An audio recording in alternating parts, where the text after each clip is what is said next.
ఈరోజు పయ్యావుల కేసు ఇంకొక అడుగు ముందుకేసి రాయలసీమ లిఫ్ట్ ఇరిగేషన్ ప్రాజెక్ట్ అది థెఫ్ట్ ఇరిగేషన్ ప్రాజెక్ట్ అనే మాట మాట్లాడినాడు.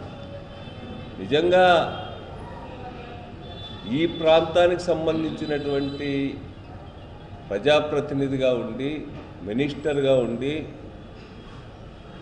ఎంతో అవసరమైన రాయలసీమ నీటి ప్రయోజనాలు తీర్చగలిగినటువంటి రాయలసీమ లిఫ్ట్ ఇరిగేషన్ గురించి అంత బాధ్యత రాహిత్యంగా ఎలా వ్యాఖ్యానిస్తారని చెప్పి నేను అడుగుతా ఉన్నా. మరి అది లిఫ్ట్ ఇరిగేషన్ ప్రాజెక్టే కాదన్నట్టుగా కూడా ఆయన మాట్లాడాడు. దానిపైన ఆయన మామూలుగానే అతి తెలివి ప్రదర్శిస్తూ ఉంటాడు. కేశవ్ గారు చాలా అతి తెలివి ప్రదర్శించాడు. ఆయన అతి తెలివితో ఎప్పుడు కూడా రంధ్రాన్వేషణ చేస్తూ ఉంటాడు. రాయలసీమ లిఫ్ట్ ఇరిగేషన్ ప్రాజెక్టుకు సంబంధించిన జీవోను చూపిస్తూ ఈ జీవోలో గ్రామటికల్ మిస్టేక్స్ ఉన్నాయని చెప్పడం కాకుండా దాంట్లో తనకు అనుకూలమైనటువంటి ఒక పార్ట్ను మాత్రమే తీసుకొని అసలు దీంట్లో స్పష్టతే లేదు, ఇది ఇరిగేషన్ ప్రాజెక్టా లేకపోతే డ్రింకింగ్ వాటర్ ప్రాజెక్టా లేకపోతే కేవలం చెన్నైకి నీళ్ళు అందించే ప్రాజెక్టుగా అనే అనుమానాలు కలుగుతున్నాయని చెప్పి మాట్లాడాడు. అసలు ఇది ప్రాజెక్టే కాదన్నాడు. నేను ఒకసారి కేశవ్ గారిని అడుగుతా ఉన్నా, మీరు ఆ ప్రాజెక్ట్ అంతా కూడా సందర్శించిన అని చెప్పి చెప్తా ఉన్నారు కదా, మళ్ళీ ఆ ప్రాజెక్టులో జరిగినటువంటి పనులు మీకు కనిపించలేదా అని చెప్పి నేను అడుగుతా ఉన్నా.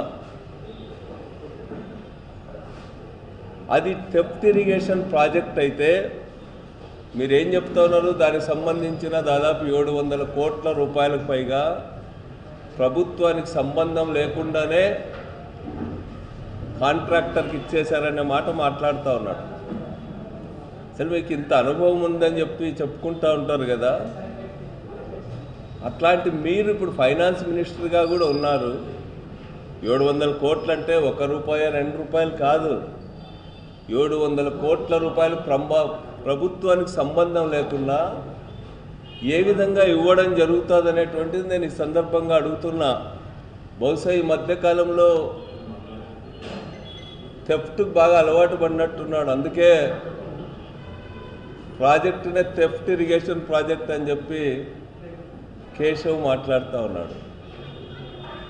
అది ఎఫ్ఆర్ఎం లెవెల్స్ వీటన్నిటినీ సర్దుబాటు చేసుకోవడానికి కార్పొరేషన్ ద్వారా గవర్నమెంట్ అనుమతి ఇచ్చినటువంటిది. అది దాన్ని పట్టుకొని ప్రభుత్వానికి సంబంధం లేకుండా 700 కోట్ల రూపాయలు ఇచ్చేశారనేటువంటి మాట మాట్లాడుతున్నారు. మరి థెఫ్ట్ ఇరిగేషన్ ప్రాజెక్ట్ అని మీరు అన్నారు కదా, మీరు ఫైనాన్స్ మినిస్టర్ అయిన తర్వాత ఈ ప్రాజెక్టుకి మీరు 190 కోట్ల రూపాయలు ఇచ్చింది వాస్తవం కాదా అని నేను అడుగుతా ఉన్నా. అసలు ఇది ప్రాజెక్టే కాదు, ఇది థెఫ్ట్ ఇరిగేషన్ ప్రాజెక్ట్ అనే మీరు మీ ప్రభుత్వ హయాంలో 190 కోట్ల రూపాయలు ఏ విధంగా ఇచ్చారు?